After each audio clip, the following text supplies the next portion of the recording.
শত শত জল্পনা কল্পনার পর পরিশেষে আমেরিকা ইরানে সরাসরি হামলা করল। এই হামলার লক্ষ্যবস্তু ছিল ইরানে 3টি nuclear site Fordow, Natanz, Isfahan. মিসৌরির হোয়াইটম্যান আমেরিকান এয়ারফোর্স বেস থেকে সরাসরি বিমানের মাধ্যমে চালানো হয় এই হামলা। এই হামলায় ব্যবহার করা হয় একালের সবথেকে আধুনিক B-2 স্পিরিট স্টিলথ বোমারু বিমান। এছাড়াও F-35 লাইটনিং II, B-52 স্ট্র্যাটোফোর্ট্রেস বোমারু বিমান। এছাড়া আমেরিকার নৌবাহিনী সাবমেরিন থেকেও ক্ষেপণাস্ত্র ছোড়া হয়। এই বিমানগুলো সরাসরি ইরানের আকাশ প্রতিরক্ষা ব্যবস্থাকে ভেদ করে 3টি নিউক্লিয়ার সাইটে অ্যাটাক করে। এই হামলায় ব্যবহার করা হয় GBU-57 ম্যাসিভ অর্ডিন্যান্স পেনিট্রেটর বা বাংকার বাস্টার বোমা। এই বোমা মাটির 200 ফুট গভীরে গিয়ে বাংকার ধ্বংস করতে পারে। প্রেসিডেন্ট ডোনাল্ড ট্রাম্প জানান, এই রকম 6টি বোমা ব্যবহার করা হয়েছে ফর্দো নিউক্লিয়ার সাইটে। এর এক একটি বোমা 30,000 পাউন্ডের। তাহলে বুঝতে পারছেন এরকম 6টি বোমা এখানে ফেলা হয়েছে। এছাড়াও নৌবাহিনী সাবমেরিন থেকে টমাহক ক্রুজের মতো GPS গাইডেড মিসাইল দ্বারা অন্য আরও 2টি নিউক্লিয়ার সাইটে নাতাঞ্জ, ইস্পাহানে হামলা করা হয়। এই 2টি সাইটে 30টিরও বেশি মিসাইল দ্বারা হামলা করা হয়।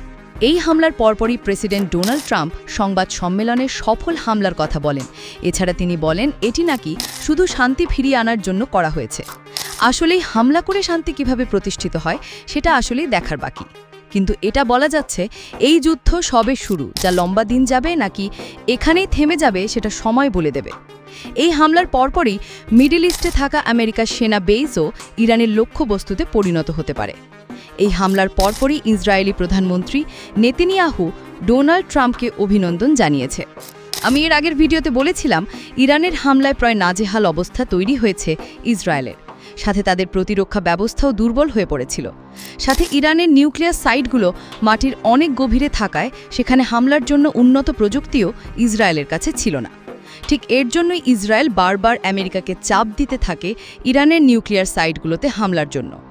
আমেরিকান এই হামলার মাধ্যমে আবারও ইসরায়েল তাদের ফরেন পলিসি কতটা শক্তিশালী তা প্রমাণ করে। এছাড়াও ইসরায়েল যে কতটা আমেরিকান রাজনীতিতে নিজেদের শক্তি প্রয়োগ করতে পারে তা প্রমাণ করে। আমেরিকান প্রেসিডেন্ট কেনেডির পর এখনও পর্যন্ত কোনো প্রেসিডেন্ট আসেনি যারা ইসরায়েলের বিপক্ষে কোনো প্রকার ব্যবস্থা নিয়েছে। বন্ধুরা, এই রকম কন্টেন্ট পেতে সাবস্ক্রাইব করুন কাগজের খবর ইউটিউব চ্যানেলটিকে। আপনার জন্য এটা তো ফ্রি, বাট আমাদের জন্য এটা ইন্সপিরেশন।